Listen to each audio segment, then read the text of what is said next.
Hello, कैसे हैं आप? मोर इम्पॉर्टेंटली आपका पोर्टफोलियो कैसा है? मेरा अपना पोर्टफोलियो तो कुछ खास परफॉर्म नहीं कर रहा।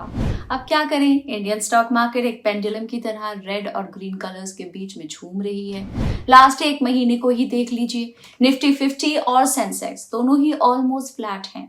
ऐसे वॉलेटाइल मार्केट्स में कोई ऐसे स्टॉक्स होते हैं जो अपने ऑल टाइम हाई से डिस्काउंट पे ट्रेड हो रहे होते हैं। तो हमने सोचा कि क्यों ना ऐसे स्टॉक्स को ढूंढें जो अपने 52 वीक लो के करीब ट्रेड कर रहे हैं, यानी कि ऐसे स्टॉक्स जो पिछले एक साल के अपने लोएस्ट पॉइंट के नजदीक हैं।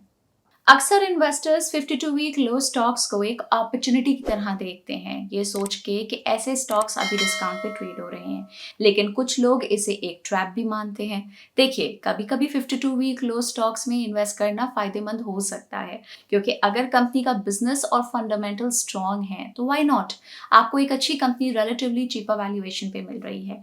बट हाँ, इन्वेस्ट करने से पहले ये पता करना बहुत जरूरी है कि आखिर ये स्टॉक इतने हैवी डिस्काउंट पे ट्रेड क्यों कर रहे हैं। अगर कंपनी के बिजनेस में फंडामेंटल इश्यूज हैं तो ऐसे में उस स्टॉक में इन्वेस्ट करना रिस्की भी हो सकता है। समझ गए ना? तो आज हम आपके लिए दो ऐसे स्टॉक्स लेकर आए हैं जो अपने 52 वीक लोज से 2.5% के अंदर ट्रेड हो रहे हैं। हमने ये स्टॉक सेलेक्ट करने से पहले कुछ क्वालिटी फिल्टर्स भी लगाए हैं, जैसे कि मार्केट कैप 5000 करोड़ से ज्यादा, रिटर्न ऑन इक्विटी 15% से ज्यादा, पिछले साल का नेट प्रॉफिट मार्जिन 10% से ज्यादा और डेट टू इक्विटी 1 से कम। जो स्टॉक अपने 52 वीक लो के सबसे ज्यादा नजदीक ट्रेड कर रहा है उसको हम लास्ट में कवर करेंगे। रिटर्न्स कैलकुलेट करने के लिए हमने 31 मार्च 2023 के मार्केट क्लोजिंग के नंबर्स को कंसिडर किया है। Ready?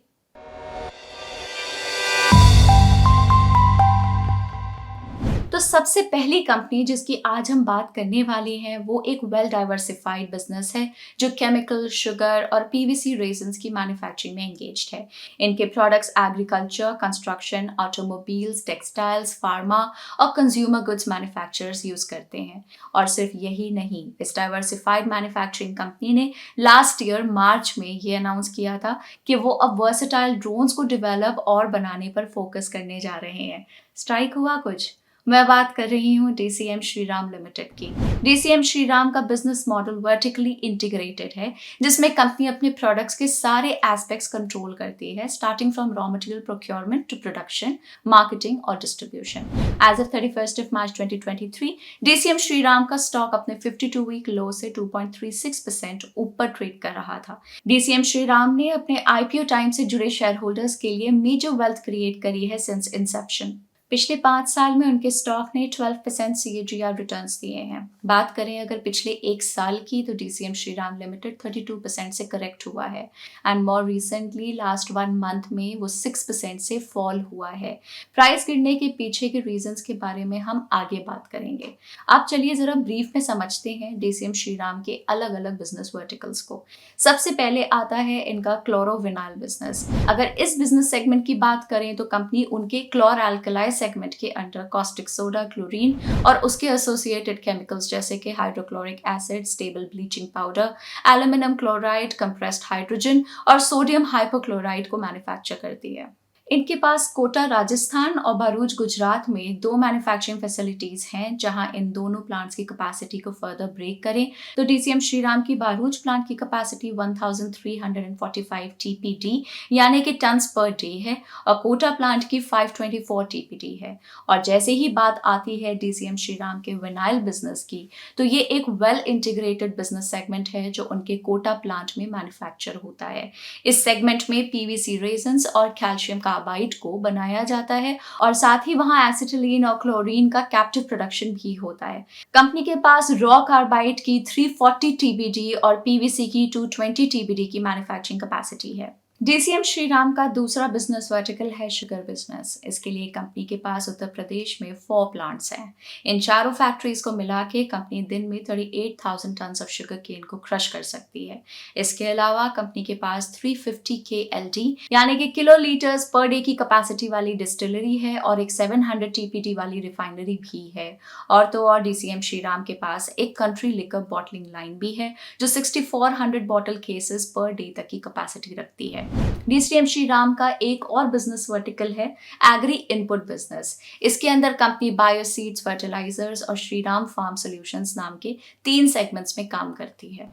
Shriram farm solutions business अपने वाइड डिस्ट्रीब्यूशन नेटवर्क के जरिए wide range of agri products का पोर्टफोलियो प्रोवाइड करता है, जैसे कि सीड, स्पेशलिटी प्लांट न्यूट्रिशन और crop care chemicals. Plus DCM Shriram का ये बिजनेस फार्मर की प्रोडक्टिविटी को इंक्रीज करने के लिए हाई क्वालिटी एग्रोनॉमी सर्विसेज भी ऑफर करता है। उनके बायोसीड बिजनेस में भी वो एग्री सीड्स के प्योर वैल्यू चेन में प्रेजेंट हैं। कैसे?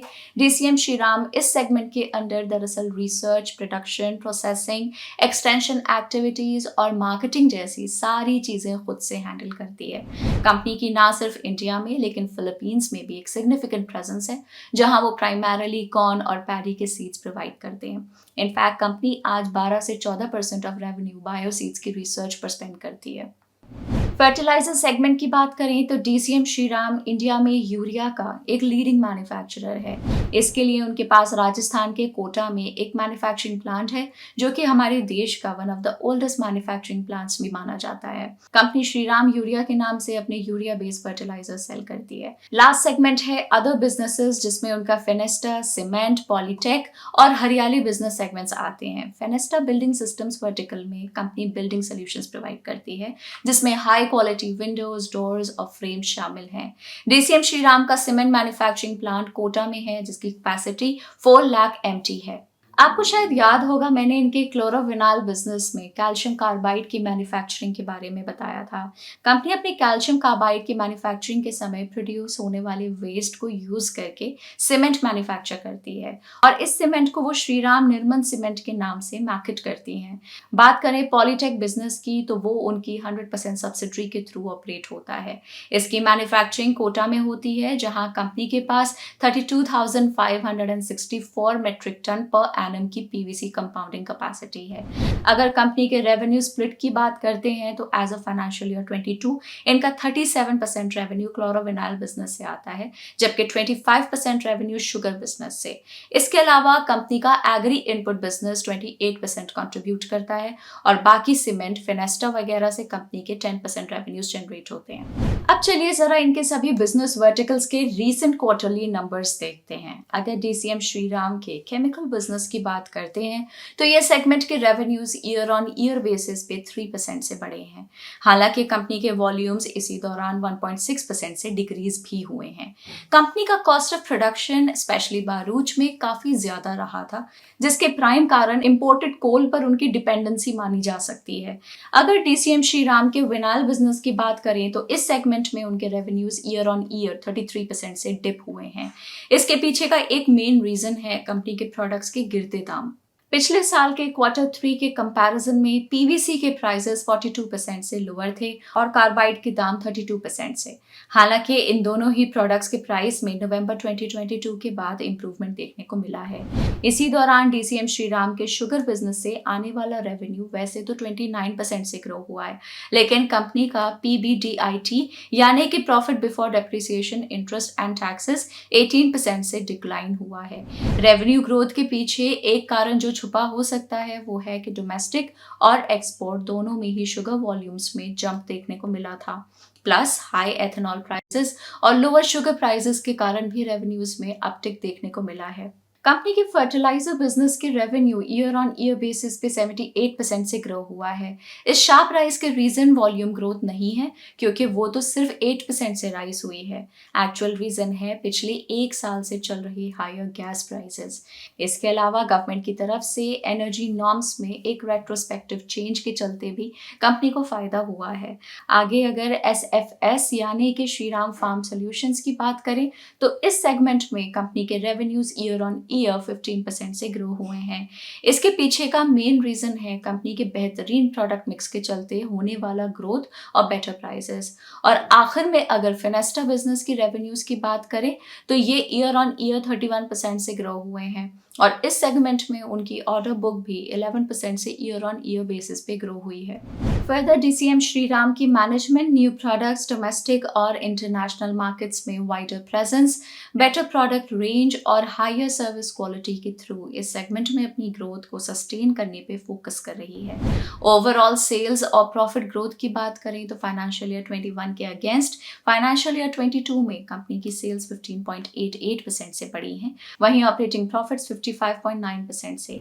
अब अगर देखा जाए तो DCM श्रीराम का 0.26 का डेट टू इक्विटी रेशियो काफी हेल्दी माना जा सकता है। हालांकि उनकी बुक्स पर डेट जरूर है, लेकिन वो over last 2.5 years 1570 crore rupees के आसपास ही मेंटेन्ड है। नेक्स्ट हम कंपनी की शेयर होल्डिंग पैटर्न को देखें तो प्रोमोटर ग्रुप का स्टेक पिछले कुछ क्वार्टर्स में स्टेबल रहा है, लेकिन उसी दौरान FIIs और DIIs ने अपनी होल्डिंग्स को कम किया है। एक पॉइंट ऑफ कंसर्न ये है कि उनके केमिकल्स बिजनेस में वो जिन सेगमेंट्स में ऑपरेट करते हैं उन केमिकल्स की डिमांड ग्लोबल स्केल पर म्यूटेड नजर आ रही है, लेकिन इसके बावजूद कंपनी 90% कैपेसिटी यूटिलाइजेशन पर ऑपरेट कर पा रही है। फिलहाल के लिए इनके विनाइल रिलेटेड बिजनेस मार्जिन्स भी प्रेशर में हैं और इन्हीं रीजंस और ब्रॉडर मार्केट कंडीशंस की वजह से DCM श्रीराम का स्टॉक लास्ट 1 ईयर में करेक्ट भी हुआ है, लेकिन मैनेजमेंट कॉन्फिडेंट है कि प्राइस में स्टेबिलिटी और करेक्शंस के साथ ये प्रॉब्लम्स भी आगे जाते हुए रिजॉल्व हो जाएंगी। चलिए अब DCM श्रीराम के की फाइनेंशियल रेशियोज पे एक नजर डालते हैं। हमने कंपनी के टॉप सेगमेंट बाय रेवेन्यू यानी कि क्लोरोफिनाल सेगमेंट को ध्यान में रखते हुए उस सेगमेंट में उनके क्लोज लिस्टेड कंपेटिटर केम्प्लास सैनमार को चुना है। वैसे DCM श्रीराम का मार्केट कैप जरूर ज्यादा है, लेकिन केम्प्लास सैनमार इंडियन स्टॉक मार्केट्स में एक न्यू एंट्रेंट है। 49.93% ROE के साथ केम्प्लास सैनमार प्रॉफिटेबिलिटी टर्म्स में बेटर जरूर है, लेकिन पिछले एक साल में वो लगभग 43% से करेक्ट हुई है। हाँ, सेगमेंट वाइज दोनों ही कंपेटिटर हैं, लेकिन PE के बेसिस पर हम इनका रिलेटिव वैल्यूएशन नहीं कर सकते, एज DCM श्रीराम एक बहुत ही डाइवर्सिफाइड बिजनेस है। चलिए अब DCM श्रीराम की तो बात हो गई है।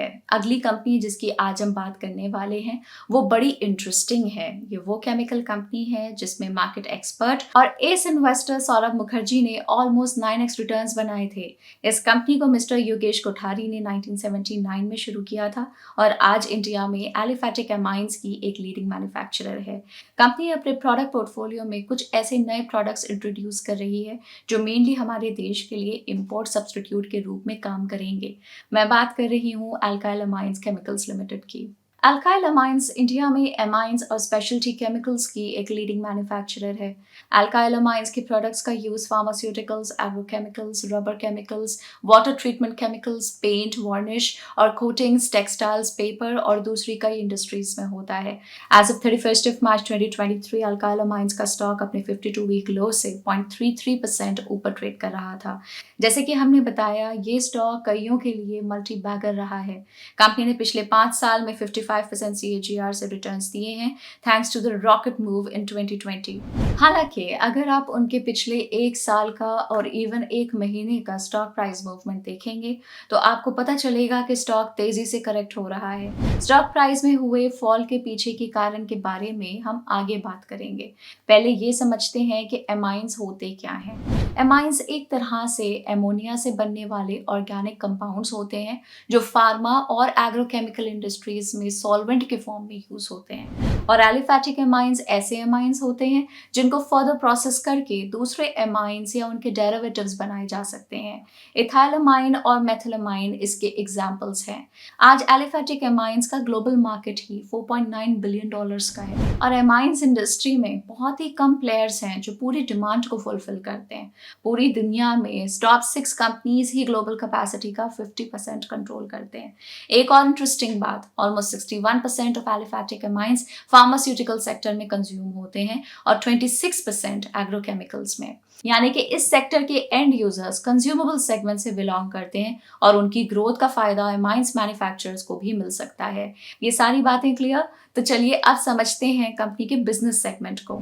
सबसे पहला सेगमेंट है एलिफैटिक एमाइंस। ये एक तरह से agriculture, pharmaceuticals, personal care products, water treatment chemicals etcetera में यूज होते हैं। एलिफेटिक एमाइंस की बढ़ती डिमांड को देख कंपनी ने महाराष्ट्र में अपने दोनों ही मैन्युफैक्चरिंग प्लांट्स की कैपेसिटी बढ़ाने के लिए अराउंड 400 करोड़ रुपीस का इन्वेस्टमेंट किया है। अब आते हैं इनके दूसरे सेगमेंट पे, जो कि है एमाइंस डेरिवेटिव्स। इस सेगमेंट में कंपनी का एक की प्रोडक्ट है डीमेथाइल एमाइन हाइड्रोक्लोराइड यानी कि DMAHCl। ये pain killers, diabetes, blood pressure etcetera की मेडिकेशंस बनाने में इस्तेमाल होती है। और आखिरी बिजनेस वर्टिकल है स्पेशलिटी केमिकल्स। इस सेगमेंट में इनका एक फेमस प्रोडक्ट है एसिटोनाइट्राइल। ये फार्मास्यूटिकल्स, पेस्टिसाइड्स और डाइज की मैन्युफैक्चरिंग में एज अ सॉल्वेंट यूज किया जाता है। अब अगर हम कंपनी के रेवेन्यू स्प्लिट इन सेगमेंट से देखते हैं तो कंपनी के एमाइंस और एमाइंस डेरिवेटिव्स के बिजनेस से ही अराउंड 74.8% रेवेन्यू आता है और बाकी के around 25% revenue speciality chemicals business से। लेटेस्ट क्वार्टरली परफॉर्मेंस देखें तो कंपनी की सेल्स ग्रोथ इस बार म्यूटेड रही है। जहां कंपनी ने पिछले कई क्वार्टर्स में डबल डिजिट ग्रोथ शो की है, इस बार उनकी सेल्स ईयर ऑन ईयर 3.15% से ही राइज हुई है। मैनेजमेंट के अकॉर्डिंग बढ़ता कंपटीशन और इंक्रीज रॉ मटेरियल प्राइसेस इसके पीछे का कारण है। मतलब कि सेल्स नंबर में गिरावट मेनली वैल्यू ड्रिवन है, वॉल्यूम ड्रिवन नहीं। और इनके 15 प्लांट्स का 70 से 80% कैपेसिटी यूटिलाइजेशन पर काम करना भी इंडिकेट करता है। इसी रीजन से कंपनी के ऑपरेटिंग मार्जिन्स भी इम्पैक्ट हुए हैं और वो हम अक्रॉस लास्ट 3 क्वार्टर्स देख सकते हैं, जहां उनके ऑपरेटिंग मार्जिन्स 24% से कम होकर 18% तक आ गए हैं। ओवरऑल एनुअल सेल्स और प्रॉफिट ग्रोथ की बात करें तो फाइनेंशियल ईयर 21 के अगेंस्ट फाइनेंशियल ईयर 22 में कंपनी की सेल्स तो 24.24% से बढ़ी हैं, लेकिन उनके ऑपरेटिंग प्रॉफिट्स 23.95% से नीचे गए हैं।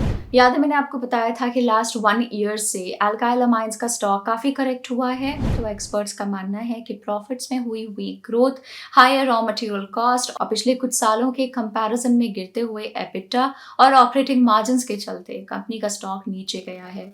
इसके अलावा लास्ट कुछ सालों में स्ट्रॉन्ग रैली की वजह से अल्काइल अमाइंस अपने पीयर्स के कंपैरिजन में रिलेटिवली एक्सपेंसिव वैल्यूएशंस पे ट्रेड हो रहा था इन टर्म्स ऑफ PE। इसलिए भी कंपनी का स्टॉक कंसोलिडेशन फेज में है। 0.06 डेट टू इक्विटी रेशियो वाली ये कंपनी ऑब्वियसली ओवरली लेवरेज नहीं है, लेकिन जरूरत पड़ने पर कंपनी अपने कैपेक्स या वर्किंग कैपिटल रिक्वायरमेंट के लिए मार्केट से डेट उठाती रहती है। और अब 90.2 का इंटरेस्ट कवरेज रेशियो हो तो जाहिर है कंपनी का डेट कंफर्टेबली मैनेजेबल है। इंटरेस्ट कवरेज रेशियो ये डिटरमिन करने में मदद करता है कि कोई कंपनी कितनी आसानी से अपने डेट पर लगने वाला इंटरेस्ट रीपे कर सकती है। इसे कैलकुलेट करने के लिए हम उसके ऑपरेटिंग प्रॉफिट को इंटरेस्ट पेमेंट से डिवाइड करते हैं और ये नंबर जितना ज्यादा हो उतनी ही कंपनी की फाइनेंशियल हेल्थ स्ट्रॉन्ग मानी जाती है। लेकिन हाँ, एक चीज मॉनिटर करने जैसी ये है कि कंपनी के प्रमोटर्स मार्च 2020 से कंटिन्यूअसली अपना स्टेक रिड्यूस कर रहे हैं और दूसरी तरफ FIIs अपना स्टेक बढ़ा रहे हैं। वैसे अल्काइल अमाइंस एक जायंट एक्सपोर्टर भी है जो अपने प्रोडक्ट्स को 50 से ज्यादा कंट्रीज में एक्सपोर्ट करता है। इन एक्सपोर्ट्स में इनका major focus US, China, Europe और मिडिल ईस्ट कंट्रीज पर है। नवंबर 2022 में हुए कॉन कॉल के हिसाब से आज के दिन कंपनी के पास 28,000 से 30,000 टन की प्रोडक्शन कैपेसिटी है। अब एक बात तो साफ है, कंपनी अपने प्रोडक्शन के लिए उन्हीं प्रोडक्ट्स को सिलेक्ट कर रही है जिनमें उनकी स्ट्रॉन्ग एक्सपर्टीज हो और जिनमें बहुत ही लिमिटेड कंपटीशन हो। इस वजह से कंपनी को अपने बिजनेस में कंपटीशन फेस नहीं करना पड़ता और वो अपने आप को इंडस्ट्री लीडर की तरह एस्टैब्लिश कर पाती है। इसके अलावा कंपनी आने वाले समय में कुछ नए प्रोडक्ट्स लॉन्च करने वाली है जिनके नाम उन्होंने डिस्क्लोज नहीं किए हैं, मगर उनमें से कुछ एमाइन डेरिवेटिव्स हैं और कुछ एंटायरली नए प्रोडक्ट्स होंगे। अल्काइल अमाइंस के मैनेजमेंट के हिसाब से ये नए प्रोडक्ट्स कंपनी के ओवरऑल सेल्स को 20 से 25% तक इंक्रीज कर सकते हैं। चलिए अब अल्काइल अमाइंस के कुछ फाइनेंशियल नंबर्स देखते हैं और उन्हें उसके लिस्टेड पीयर्स बालाजी अमाइंस और डायमाइंस एंड केमिकल्स लिमिटेड के साथ कंपेयर करते हैं। एक तरफ जहां अल्काइल अमाइंस का PE 49 है, वहीं बालाजी अमाइंस 16 के PE रेशियो और डायमाइंस एंड केमिकल्स 10.25 के PE रेशियो पे ट्रेड हो रहा है। इनफैक्ट बालाजी अमाइंस का ROE यानी कि रिटर्न ऑन इक्विटी भी बाकी दोनों के कंपैरिजन में बेटर है। लेकिन स्टॉक मार्केट रिटर्न्स के मामले में 5 साल में अल्काइल अमाइंस ने बालाजी अमाइंस और डायमाइंस से बेटर रिटर्न्स जनरेट किए हैं। तो ये थे 2 ऐसे स्टॉक्स जो अपने 52 वीक लो के आसपास ट्रेड कर रहे हैं। आपके पोर्टफोलियो में इनमें से कौन सी कंपनी के स्टॉक्स हैं? कमेंट्स में बताइए। हम आपको याद दिला दें कि ये वीडियो सिर्फ एजुकेशनल पर्पस के लिए हैं और किसी भी तरह की कोई बाय या सेल रिकमेंडेशन नहीं है। हम ग्रो के इंस्टाग्राम और फेसबुक हैंडल्स पे भी स्टॉक मार्केट्स और इन्वेस्टिंग से रिलेटेड ढेर सारा इंटरेस्टिंग कंटेंट पोस्ट करते हैं। अगर आप वो मिस नहीं करना चाहते तो अभी ग्रो को इंस्टाग्राम और फेसबुक पे भी फॉलो करिए। मार्केट के बारे में लेटेस्ट अपडेट्स जानने के लिए ग्रो के चैनल को सब्सक्राइब करिए। Bye bye.